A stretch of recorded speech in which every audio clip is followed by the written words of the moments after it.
என்னடா பெரிய Conjuring universe debit சிச்சினை பற்றி தான் கேள்விப்பட்டிருக்கியா? ஈரக்கொலை நடுங்குதும்பாங்க தெரியுமா? அந்த மாதிரி இந்த 2 ஃப்ரான்ச்சைஸியும் ராத்திரி நேரம் உட்காந்து பார்த்தீங்க அப்படின்னா பயத்தில் நடுநடுங்கி போயிடுவீங்க. காஞ்சூரிங் யூனிவர்ஸ் எப்படி கிறிஸ்டியானிட்டியை மையப்படுத்தி எடுத்திருக்காங்களோ அதே மாதிரி சிச்சின் சீரீஸும் சரி, தாபே சீரீஸும் சரி, இஸ்லாமை மையப்படுத்தி எடுத்திருப்பாங்க. இந்த 2 ஃப்ரான்ச்சைஸுமே 2 விஷயம் காமனாக இருக்கும். ஒன்று, பேய் வந்து ஜின்னாக இருக்கும்.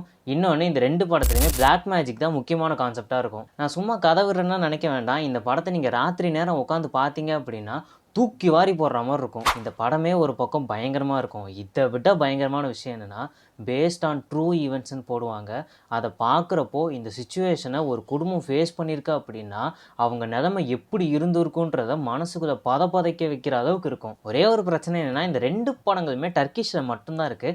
இங்கிலீஷில் கூட கிடைக்காது. நீங்கள் சப்டைட்டில்ஸ் வச்சு தான் புரிஞ்சுக்கணும். உங்களுக்கு பேய் படம் ரொம்ப ரொம்ப பிடிக்குன்னா, உண்மையான த்ரில்லிங் எக்ஸ்பீரியன்ஸ் வேணும்னா இந்த படத்தை நீங்கள் கண்டிப்பாக பார்க்கலாம். ஸோ நீங்கள் ஃப்ரீயாக இருந்தீங்கன்னா இந்த 2 படத்தையும் ட்ரை பண்ணி பாருங்கள். அப்படியே மறக்காமல் நம்ம பேஜை ஃபாலோ பண்ணிக்கோங்க.